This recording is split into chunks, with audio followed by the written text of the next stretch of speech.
ॐ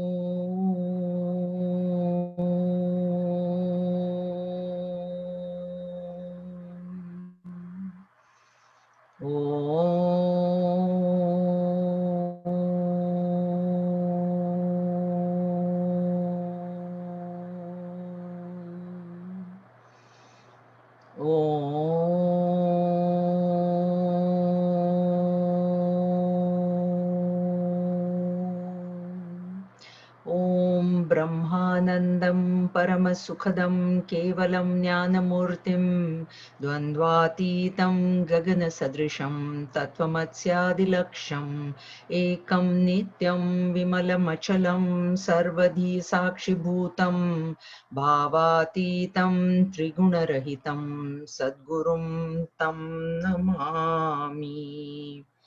ॐ सदाशिवसमारम्भां शङ्कराचार्यमध्यमाम् अस्मदाचार्यपर्यन्तां वन्दे गुरुपरम्परां श्रुतिस्मृतिपुराणानाम् आलयं करुणालयं नमामि भगवत्पाद शङ्करं लोकशङ्करं शङ्करं शङ्कराचार्यं केशवं बादरायणं सूत्रभाष्यकृतौ वन्दे भगवन्तौ पुनः पुनः।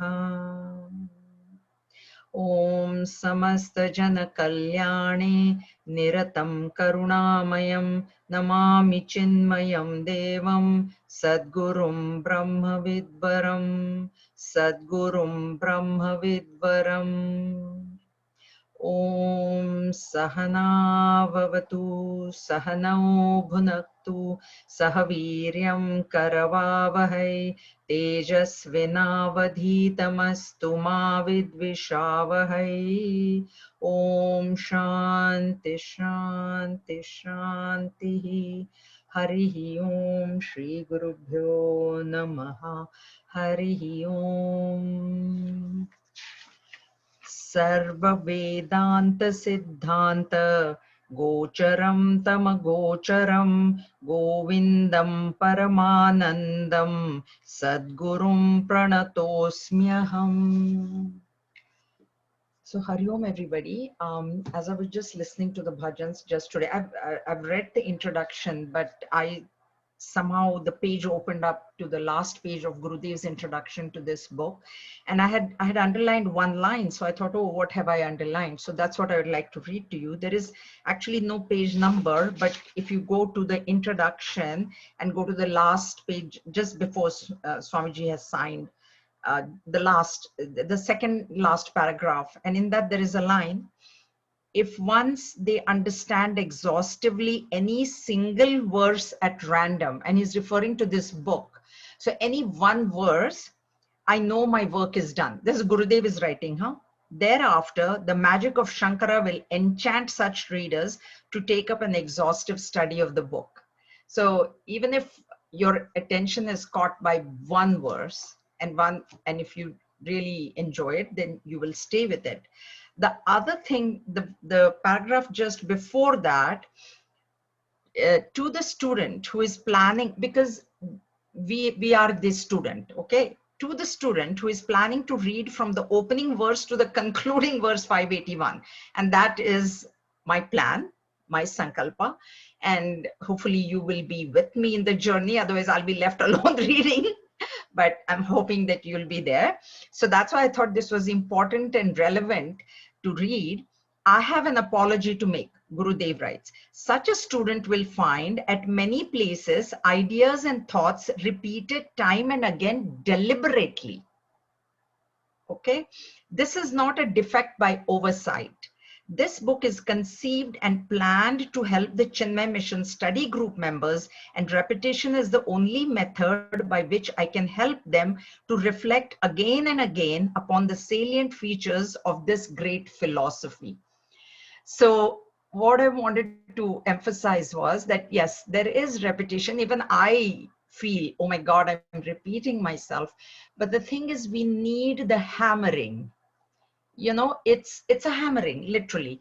So you put a nail, and do you just do the hammer, hit it once, and then you say, oh, the nail is very strongly embedded in the wall. You don't. You do it. Then you shake the nail, to make sure that it is not shaking. Or my very common example, driving. Just because we got a license, we gave the test and we have a license, it doesn't mean we are perfect. So practice makes perfect. And that is the purpose of repetition, because you will see these ideas, you will have heard, you're studying Gita also. The ideas, because there is only one thing. So ideas will get repeated, but don't get bored. And forgive me too if I'm repeating, because I have no choice. But that is the reason, that you get established in that truth. See, we all know I'm Brahman. I mean, it's very easy to say, I'm Brahman and I'm not but am I established in that? That is the point. Okay. So the topic that is going on, and just the main topic that is going on is Viveka, discrimination, and the highest definition of discrimination is discrimination between the self and the not self. And when we have to discriminate between two things, we should know both the things so that we'll be able to discriminate. Because without knowing both, how do I know what is good for me? Why is not the not self good for me? Why do you say that? So we can question like that. So we need to know both. And so the author started, Bhagwan Shankaracharya ji started with the not self, explaining to us what the not self is. And then he has now come to the self. So the description of the self is going on, and it will come again. So that is where we were. And last time we saw a conclusion, the concluding verses of not self. So the conclusion of that entire section of not self was, if you remember Gurudev's chart, from V down to that PFT is the not self. And what is the self is the Om. Okay, very simple. So that's what Maya and Maya Karya. Maya is at the level of the vasanas, and Maya Karya, the effect of Maya is the body, mind, intellect, which becomes the perceiver, feeler, thinker of objects, emotions, and thoughts. And that is that whole thing. So V and under has been covered, and now we are on the Om part, which is the Supreme Self.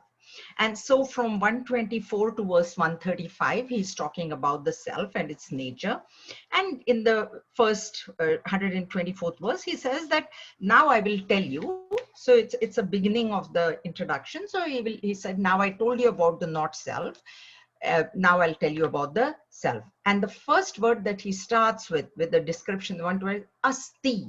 Very important word, asti. It is, there is something. I may not know what it is right now, but because this is because the Buddhist, there is a Buddhist school of philosophy which says there is nothing. They are Shunyavadins.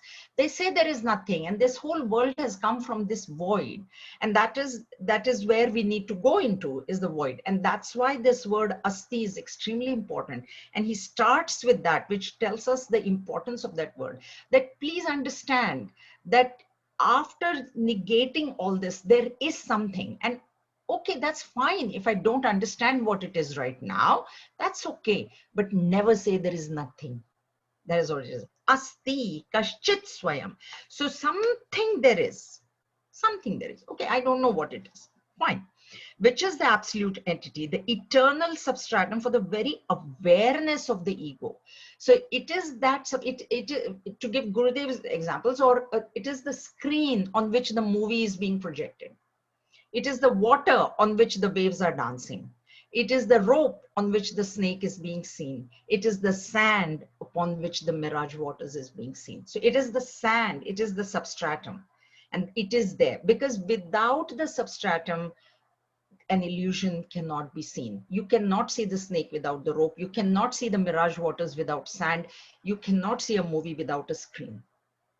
Okay, and that is the very fact that we are seeing something tells us that there is something beyond it. That is proof that I'm seeing something, means there has to be some substratum behind this, some reality behind this. Okay. And that reality, that substratum, avasthatraya sakshi, avasthatraya, three states, which is the waking, dream, and deep sleep states, which we are very aware of. And how do I know that it is the sakshi? Because avasthatraya sakshi, it is the sakshi, it is the witness of the three states, is because of memory that I have when I wake up in the morning.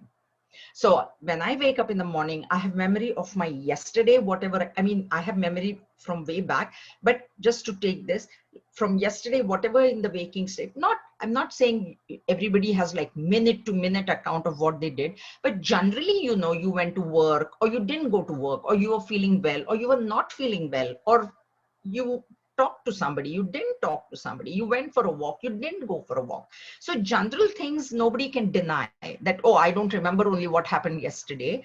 And also if I have dreamt, then I may not remember the dream, but I do know that I dreamt something, or maybe I didn't dream and I was fast asleep, and even that I am aware of. And that is what is the proof. We ourselves are the proof of Vedanta. So that's why it is self-analysis. You see your own experience. Do you remember yesterday? Things from yesterday? Do you remember whether you dreamt or not? Or you maybe slept very well, or you didn't sleep very well? So that memory, that is what tells us that there is something, asti, there is something because of which that memory is there. And Sat Pancha Kosha Vilakshana, and it is different from the five koshas. Now we have studied the five koshas, which are the three bodies. So the five koshas are known as Annamaya, which is the body. In the chart BMI, the body is Annamaya. And then in between the B and M is the Pranamaya. So the Pranamaya, Manomaya, and Vijnanamaya, the three koshas go into the subtle body. I've told you that sometimes some religious spiritual masters put the pranamaya kosha in the gross body. That's okay. We don't have any fight with them. And the reason they say that is because this breathing is perceptible, it's perceived. I can feel, right? See, other pranas which are doing digestion and circulation, I don't see, but I do see this breath going in and out. So they say, no, it's part of the gross body. Okay, we have no problems with that. But Gurudev and Bhagwan Shankaracharya has put it into, they have put it into subtle body. So Pranamaya, Manomaya, and Vijnanamaya is the subtle body. And then we have the Vasanas, which is Maya or Ajnana or Avidya, and that is the causal body. And so this three bodies become five koshas. So Karana Sharira, that is Karana Sharira. And that is the Vijnanamaya and then Anandamaya kosha. So there are five koshas and three bodies. Okay, Annamaya, Pranamaya, Manomaya, Vijnanamaya, and then Anandamaya. Anandamaya because, you know, in deep sleep, we are in most Ananda. That's why the name is Anandamaya. And also that layer is sheath or kosha is closest to the self. And that is why it is also known as the bliss sheath. But it is a sheath. It's not bliss itself. That's the difference between Om, because you might think, okay, then bliss and bliss, so why is it different? No, it's a bliss sheath. It is an avastha. It is a state. A state is defined as that which changes. It is a state, but the bliss itself never changes. So the Om is bliss itself, and this is the bliss sheath because we experience great happiness, peace in deep sleep. And so so now he's telling us that this asti, whatever this is, please understand it is different because it is the self. This is all the not self. He has already described the not self, so that it's something different. We are discriminating. Okay, so that is what he's saying there. Now, yo vijanati sakalam jagrat swapna sushuptishu buddhi tadvritti sadbhavam abhavamahamityayam. That which knows everything that happens in the waking, dream, and deep sleep states, that which is aware of the presence or absence of the mind and its functions, that which is the essence behind the ego, that is this. So this is a definition of the self which is being given. There are two words. Now you're going to see these ahamityayam, these words will get repeated. So we must understand what is that and what is this. Okay. So when I say that book, or I say that computer, or that calendar, or that photo, immediately there is what the understanding that comes in your mind is it is something far away from me. Right? That photo, that calendar, that computer, that indicates farness, means it's far. That object that I'm referring to is far from me. Whereas this indicates a closeness. So I say that computer, this book. So now the understanding in your mind, which will come, is that the computer is far away and the book is closer to her. Then I say that book, these clothes. So that and this continues. Okay. Then I say those clothes or that cloth, this body. So the body is even closer to me. And finally, not even finally, then I say that body, this mind.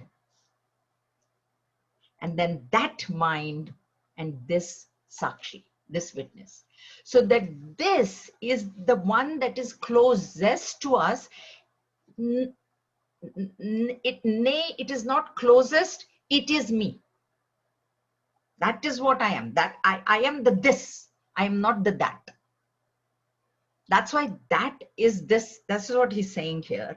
That this, which is within me, which is different from the 5 koshas, is the one who knows, who awares all the 3 states, and who knows. The waker is not the dreamer, and the dreamer is not the deep sleeper. That's why the waker does not remember the dream. It is some other Sakshi which is awareing both states, and that's how that memory appears. The waker is the one in the waking state. The dreamer is the one in the dream state, and the deep sleeper is the one in the dream sleep state. And we call these as states because they change.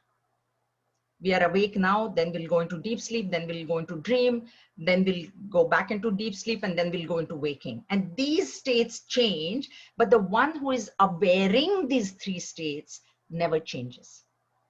Never changes. And what I think, oh, that Sakshi, which is awareing, please understand it is not that, it is this. Because this indicates closeness, that indicates distance, farther, far away. Okay. So, and it knows everything. Why? Because it is a Sakshi, it is a witness, it is there all the time. So it knows, because it is of the nature of consciousness. It is knowledge itself. Okay. Understand, just understand these things. Okay. That which is aware of the presence or absence of the mind. So in the waking state, it was aware that the mind is present.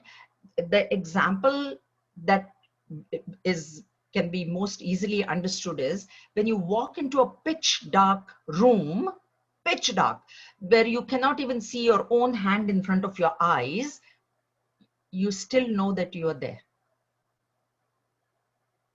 Right? Do you need a flashlight? Oh, am I in this dark room or am I outside the room? Do you ever think like that? You cannot see, the room is so dark that you cannot see anything that is in that room. It's that pitch dark. Okay. But do you need a light to see yourself? Right? You know you're in there. You can't see, you cannot say, oh, what is there a book? No, I don't know. Is there something else? No, I don't know. Is there some other person standing there? Is there a snake in that room? Whatever it is there, I don't know. But I do know that I am standing in that room. And that is that awareness, which is this. It's not that awareness, it is this awareness. This has to be understood because this is closest to me. Okay, and that's how it knows. Then, yapashyati swayam sarvam yam na pashyati kaschana yachetayati buddhyadi na tadyam chetayatyayam. That which sees all, but which no one can see. That which illumines the intellect, etc., but which they cannot illumine, that is this. This again, see, that is this. So this is Gurudev's very, very common and very easy to understand example, is the example of the flashlight. So we have a flashlight, and when the electricity goes off, all of a sudden we turn the flashlight on and it tells us everything that is around us. So the flashlight can illumine everything in the room. Can the flashlight illumine its own batteries? That is right. See, Gurudev's examples are so powerful, you know, when you first, yeah, it actually, honestly, very honestly, the more I have read, the more I have understood what he used to, what he has said, and then how important it was. Like, that's the concept, that this awareness, the eyes can see outside. Eyes, ears, nose, we can see the material world, but we cannot see that this awareness, I should say, we cannot see that this awareness, because right now I feel it's very, very far away from me, but it is actually the closest. And just like the flashlight can never ever see its own batteries, but can illumine everything else in the world, same way, these instruments that we have of knowledge, of perception, we have 5 sense organs, which are the organs of perception. We saw that: eyes, ears, nose, tongue, and skin. They can feel and perceive everything in the outside world. The mind can infer things. There are other methods of knowledge. The mind can infer. I get up in the morning, the road is wet. I know it has rained at night or snowed at night. But the mind and the senses can never see their own batteries. And the battery is the life force because of which they can see is within us. And that is this. So that which you think is far away is not far away. Okay? Clear? All right. येन विश्वमिदं व्याप्तं यं न व्याप्नोति किञ्चन आभारूपमिदं सर्वं यं भान्तमनुभात्ययम्. That by which this universe is pervaded, but which is not pervaded by anything, which when it shines, the entire universe shines as its reflection. That is this. Okay, so we have heard the verse na tatra suryo bhati na chandra tarakam nema vidyuto bhanti kutoya magnihi tameva bhanta manu bhati anubhati sarvam tasya bhasa sarvamidam vibhati. So what is being said here is that this awareness, okay, asti, what was said as asti, because see, now we have read other things, so we have an idea. But suppose if we were reading this book for the first time, that asti is what is pervading the entire world. Okay, let's go to our chapter 13 Kshetrajna example, electricity. Okay, so electricity is pervading this whole condo, this whole house of mine. Agreed?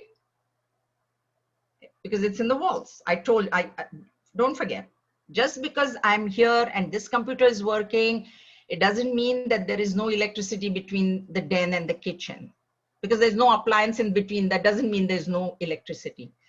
So electricity is pervading all the walls of the condo, but it expresses itself whenever there is an instrument. So there is the computer, so electricity is expressing itself because the computer is on. When I turn the range on, electricity will express itself there, and then I'll go and turn the TV on and electricity will express there as well. But that does not mean that there is no electricity between the computer and the range. That is what is meant by all pervasive.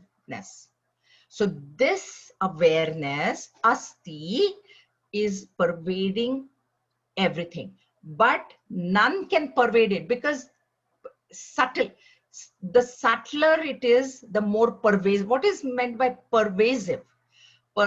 Pervasive means as it becomes subtle, it becomes more pervasive. So if you take, see, let's take the example of the body, then you'll probably not have much confusion. This body is, 5'4". It is sitting here.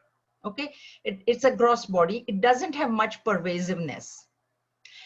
It pervades only this much area, and maybe if I look around, I can see whatever is around me. But and the eyes can see whatever, or if some music is going on here, or I can see all of you, the eyes, right? But can this body, or can these eyes even see what is in the bedroom or what is in the kitchen right now? Right now, I can of course walk over there and see. That is a different matter. But can the body see what is in the bedroom? No. Okay. Now let's go to the mind. Can the eyes sitting here physically see, say, my relatives in India or my house in India where I grew up? No. But when you go to the mind, can the mind see the relatives and the house? The mind can, right? I remember where I grew up. I remember my parents. I remember if I close my eyes, my parents will be in my mind. So what that means is that the mind is more pervasive than the body. Or even in my mind, I can imagine my bedroom. Oh, there is this, there is that, there is that, there is that. In my mind, I can see my bedroom, but my eyes right now cannot see the bedroom. So which means that the mind is more pervasive than the eyes. And when I say eyes, it's body. Okay. Now we saw the difference between mind and intellect. The intellect is even more pervasive than the mind. It is more subtle. Pervasiveness and subtlety go hand in hand. So the more pervasive it is, the more subtle it will be. The more subtle anything is, it will be more pervasive. They are in tandem. Okay, so the intellect can imagine things which even the mind cannot imagine, and that is what has led to all these new inventions, because the intellect imagined that, yeah, we can land on the moon. It's not the mind. The mind cannot imagine. Intellect imagines. Or the intellect is the one that thought, whoever, Morse code. They said, oh, we can send these waves through the air. It's the intellect which thinks like that. So the intellect is more pervasive than the mind. And that's why it can go to places unknown. That is one of the differences between mind and intellect.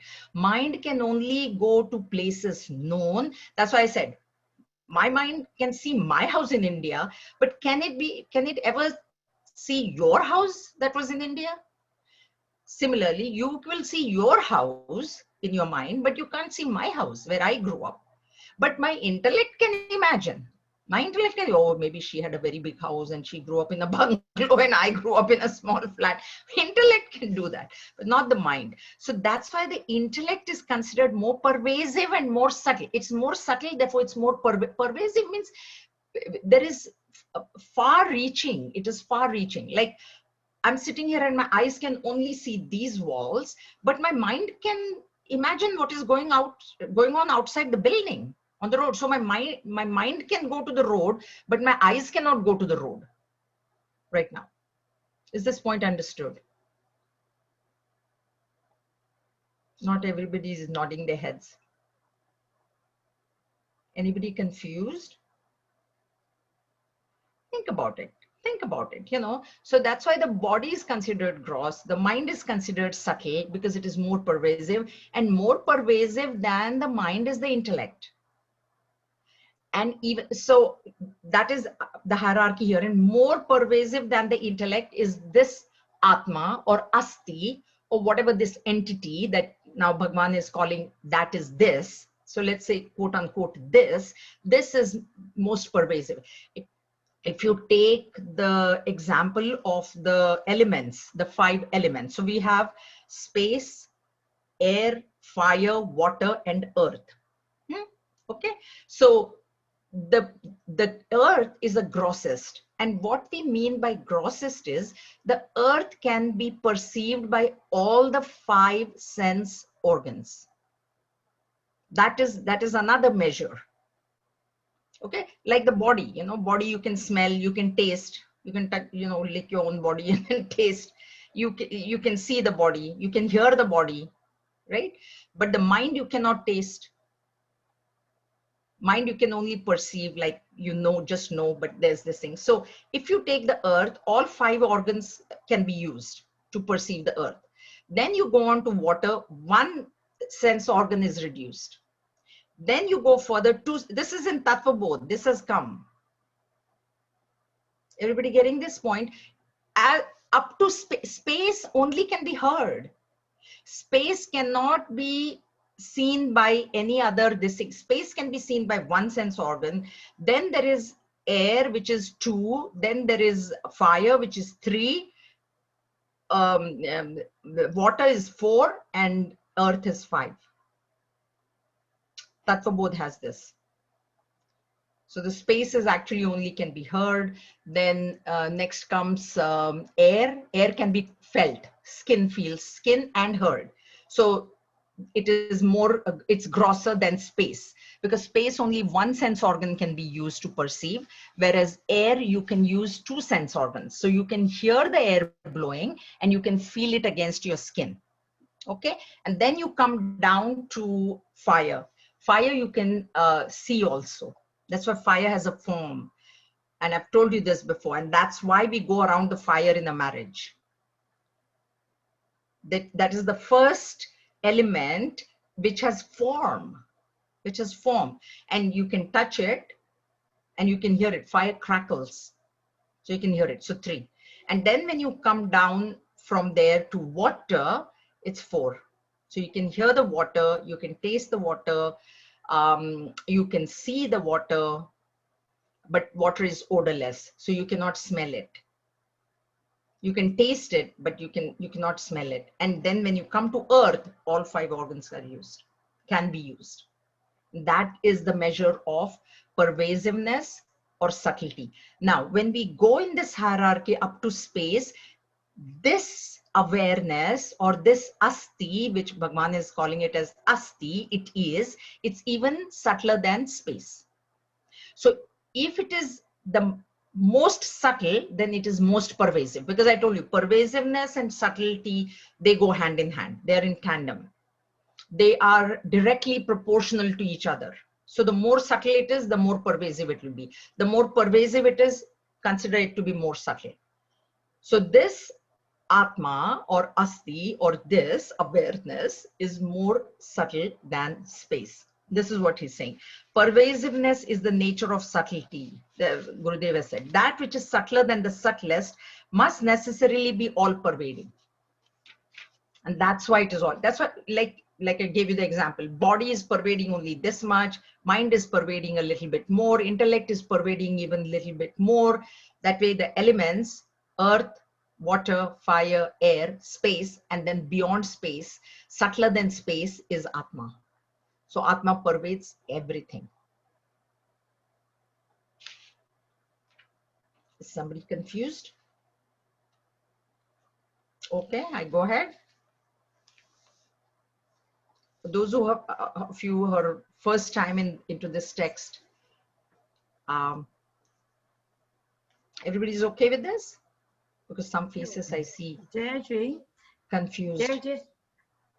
Yeah, I want to ask something. If Atma is pervasive and pervaded everything, that means I am inside Atma? Yes. Yeah? Yes. Yes. I thought it's a wrong question to ask, but I can't. No. That's a very, very, very pertinent question. See, right now, I think that the body is the soul is inside of me. Right? Yes, because that's how the impression we get, that there are the 5 sheets and there is something inside. What we have to ultimately end up with, as we go on studying further, we will end up with this body is in consciousness. Body is in Atma. Atma is in body right now. Okay, that understanding we must have, because why we should have that understanding is because there are these school of philosophy called Charvaks. They say there is the body only, there is nothing else. They say this is it. Body wants whatever it wants, you give it. Eat, drink, and be merry is their philosophy. So what Vedanta introduces is that no, don't think that body is the only thing. There is something else other than the body, and it is housed inside the body. Also, this is being told to us so that we consider the body as a temple and we don't tamper with it. So don't put wrong things into the temple. Drugs, drinks, smokes, overeating, all that don't do. This is why this is told in the initial stages. But ultimately, you have to arrive at the point where you come to know that Atma is not in body, body is in Atma. Okay, one thing, Jayaji. Then why is it always suggested go inside, go deeper inside? You know? Yeah, because if you try to look for that Atma outside, you're going to get distracted with the objects of the world. So if you want to realize that Atma is your own self, you need to go in. So Upanishads will always say that it is located in the heart. Okay, that doesn't mean that it is that tiny. Actually, Kathopanishad says it's the size of a thumb. That doesn't mean Atma is physically the size of a thumb. It is to indicate that it is in the heart, to indicate to us, because we are used to going outwards. We are so extroverted that we have no time to think. Do we ever think that the body is an Atma? Okay, but if we start looking outwards, but in outwards we'll like to see what is behind that outward, what is causing that outward. So that is itself the essence. What is cause? Yeah, but to know what is the cause of the world, you have to understand what is the cause of the body, because body is also world. Yes, I understand that, but at the same time, if we go deeper and deeper, even an outside thing, ignoring the distractions, but what is behind all this, so that itself is some realization. Yes, you will. But that is a very difficult path to tread, because the objects will attract you. It is extremely difficult, because these objects are going to attract you, they're going to distract you, and you will fall from your goal of looking for their cause. You will reach the reality. It's like this, okay? It's like this. There are 100 ornaments made out of gold. Now you go into the source of any ornament, you have to reach gold, correct? Because there are 100 ornaments made out of gold. So you have to reach gold. But if you start using that in the world, okay, the objects of the world, what will happen is, even in the ornaments, you know, you will get attracted by the form and you will stop your inquiry.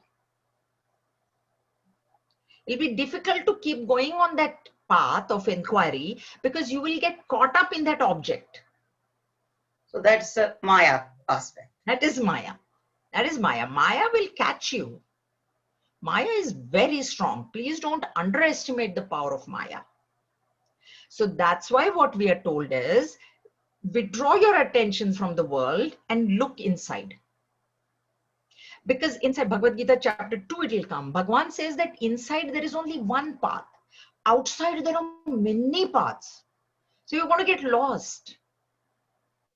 But when you turn your mind inside, there is nothing to get lost. It is not a forest inside. It is only one straight path leading to that source. So that plus the mind, when we say look at the oneness, so that's inside and outside, same thing. Look at the oneness. Yeah, that's what we are saying. Look at the oneness. But can we? Can we? That is the part. Can we look at the oneness? Even at the level of the body, we are unable to look at the oneness. At the level of the body, oneness is very simple terms. Everybody's eyes only see. Everybody's nose only smells. There is no animal whose eyes are smelling. There's no animal in the world, or there's no nothing. But do I see the oneness in my eyes and the other person's eyes, or immediately I say, oh, my eyes are nice and big like lotus, huh? Their eyes are Chinese, sorry, Orient, or Japanese, right? I immediately get caught up in that. That is the problem. If I continuously say, it doesn't matter, blue eyes, Elizabeth Taylor, purple eyes she had, it seems. So I get caught up in that. Oh, she's got purple eyes. I don't even have black eyes. I've got some weird color. Immediately it'll happen. Immediately it'll happen. It takes a lot. Don't think. If you go, everybody's got skin, but immediately, oh, I'm so dark, huh? Or that fair person, oh, you guys are so nicely tanned. You know, I want the tan. Everybody's unhappy. That is the joke of this. We are trying to become fair. They are trying to become dark. Whatever I don't have, the grass is always greener on the other side of the fence, right? Thank you.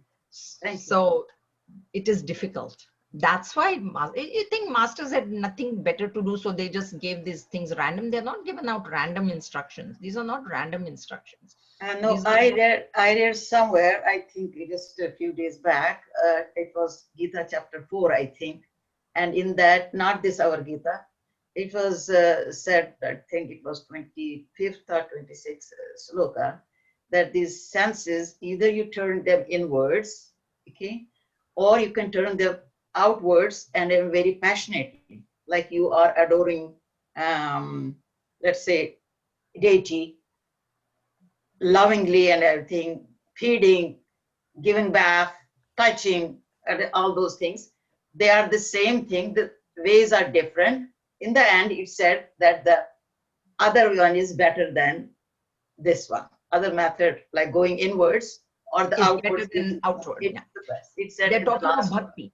That they're talking of bhakti, devotion. Yes, I got So that. if you have that level of devotion, yes, you can. That's why you're looking at the form of the Lord.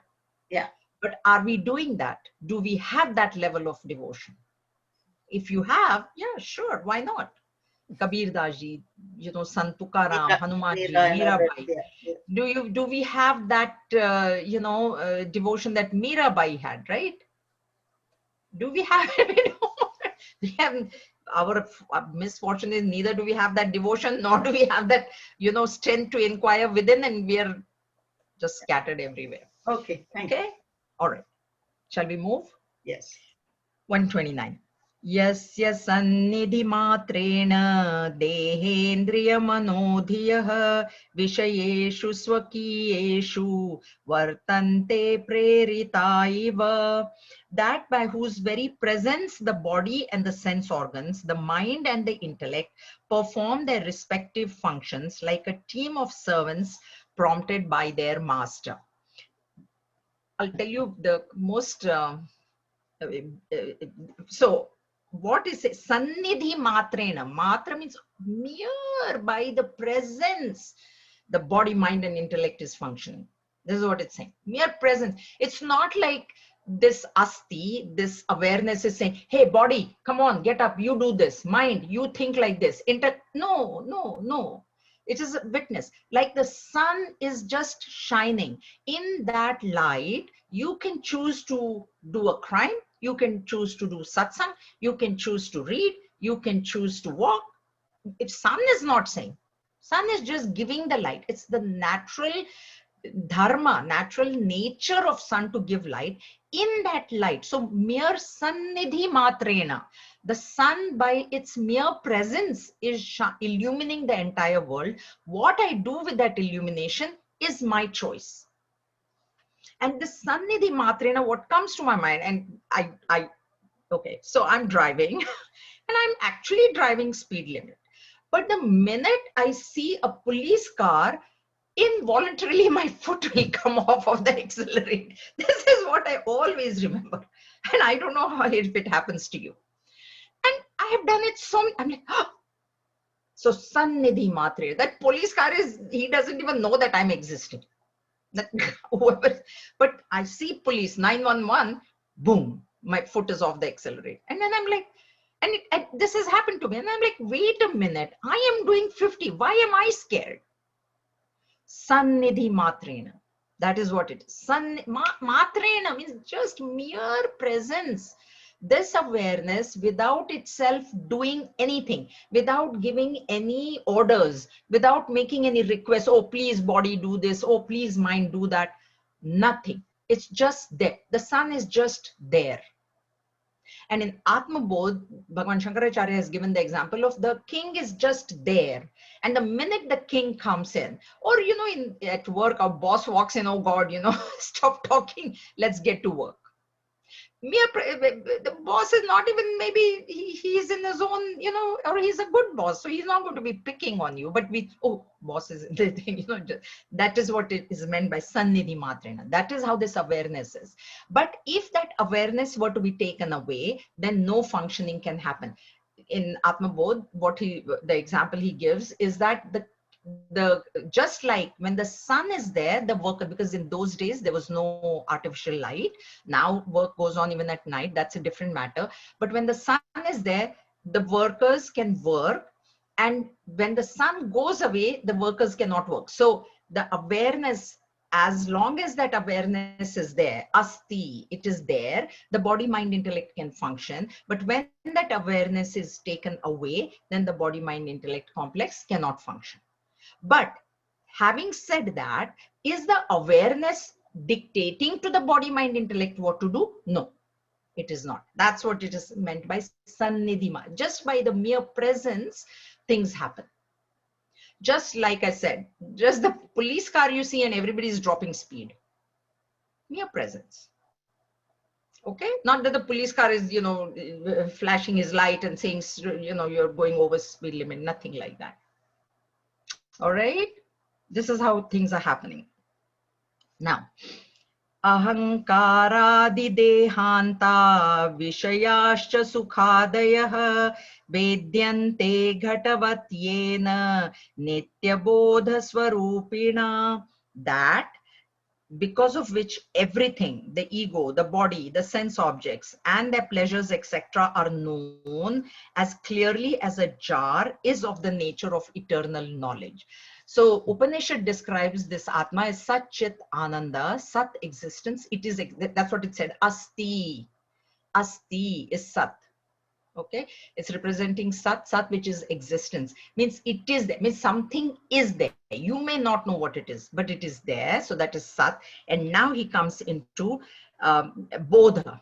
Bodha comes from the root Buddha, to know. So this is the conscious principle, which is the Sat Chit, which is known as Chit. Okay, not Chitta. Chitta is mind, and Chitta is got half ta and full ta. Chitta. Okay, and Chit. So chi and then half ta. That is this. So you add that extra takara and then it becomes the mind. Okay. So that, because of which everything. So he's calling this as that because right now I think that this God or Atma is far away from me. Right now. Okay. This is what I think. That's why I think he's in the temple, he's in the altar, these kind of things, these kind of ideas I have. This is what he's trying to now get away from, those ideas that he's far away. He's so close, he's not even close, he is you. This is what is going to come ultimately. That is Advaita Vedanta finally. Okay. So he says that the ego, the body, the ego is this I, sense of I in the body, in the not self. A sense of I in the not self is the ego. Or ego is also defined as identification with one thing or another.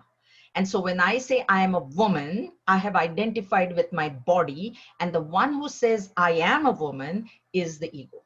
Because Atma is not a man or a woman. It is not a tall, short. It is not doctor, engineer. It is not intelligent, dull. It is not. Okay. So it is, and this ego is enlivened. Everything is enlivened by the presence of that Atma, which I think is that, but it's actually this. This is to be understood. So ahankara adi dehanta. So ahankara adi, etc. means there is the ego, memory, intellect, mind. Then there is the body, the pranas, the sense organs. The sense organs are housed in the body. So either you say body or you say sense organs. Body houses the sense organs and the organs of action. So the one that prompts, like I'm speaking, this speaking is happening because of the presence of that Atma, which is not that, it is this, it is within me. This is what is to be understood. Vedyante ghatavat yena. Clear means just as I see the computer. Clear means see the computer means what? Means which is very, very clear to me, right? That awareness, which is actually not that, it is this. Nitya Bodha Swarupina, its nature is Nitya Bodha. It is the constant knower. Because why constant knower? Because it is aware of all the three states that I am going through every single day. I'm going through waking, dream, and deep sleep every single day, right? And night. I may not dream, but these are the three states that I know. And it is a constant witness of all these three states. So far it was Sat, now begins Chit. Sat Chit Ananda. Yeah, ji. I wanted to ask the same thing as Chitra asked, something that you said before. If this asti or this self that you said is everywhere, it's all pervasive, and we are a part of that. So the whole world is a part of that, which is all pervasive.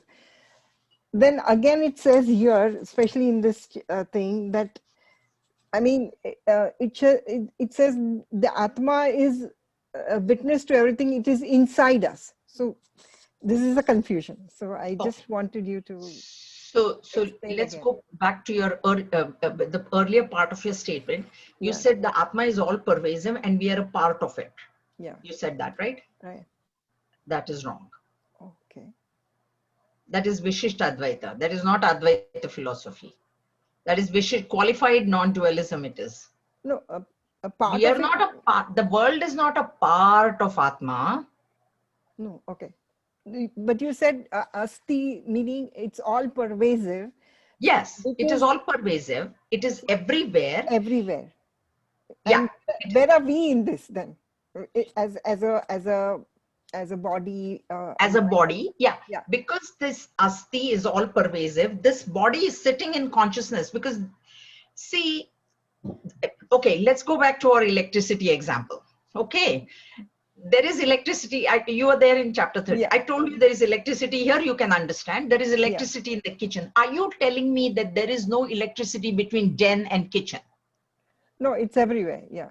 It's everywhere. So that means what? Means this computer is sitting in electricity. Means not electricity, but this body. See, this body is here. You think there is consciousness here. Okay. And is there any consciousness? Now, there is no manifestation of consciousness in my house because I live alone. Okay, so there is nobody else, but there are things which are existing, right? The computer is existing, is it not?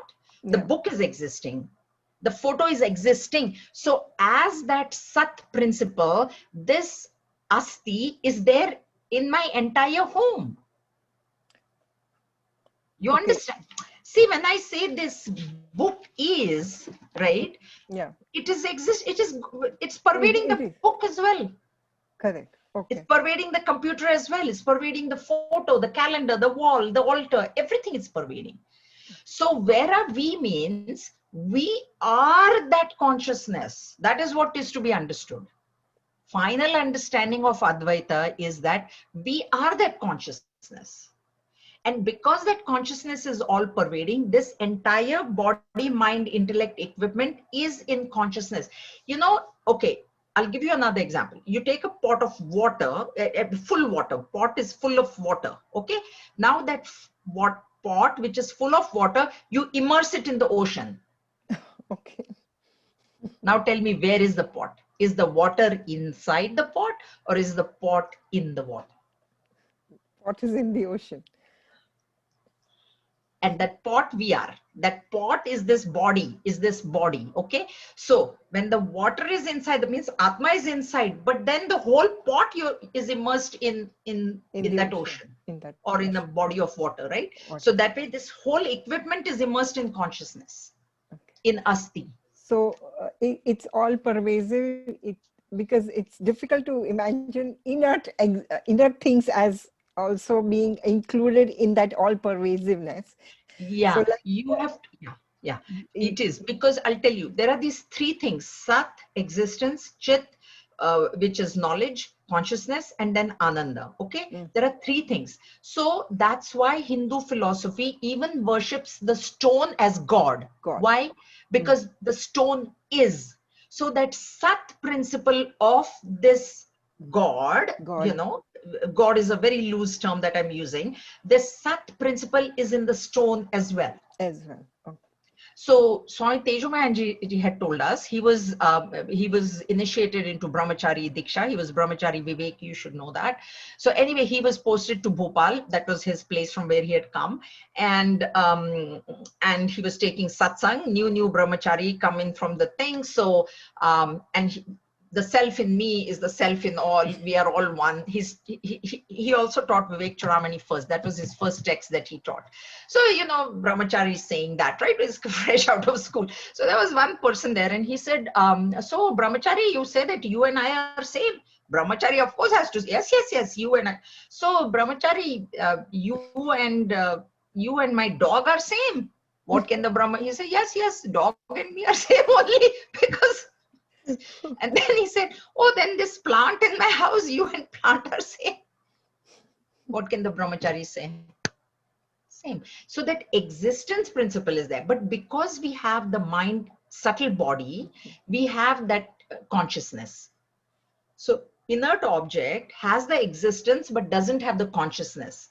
That's why we say when the book gets lost, the book doesn't cry that, oh my God, you know, she dropped me on the floor and now I'm hurt. But the existence principle is there, but the book is, the computer is. And that is why we say it is all pervading. So, because as you said, it's not a part of the all pervasiveness. We are in it as, so that was. We are it. Finally, we are it. Okay. Part is not Advaita. Part is Vishishta Advaita. Yeah. Qualified non-dualism. Okay.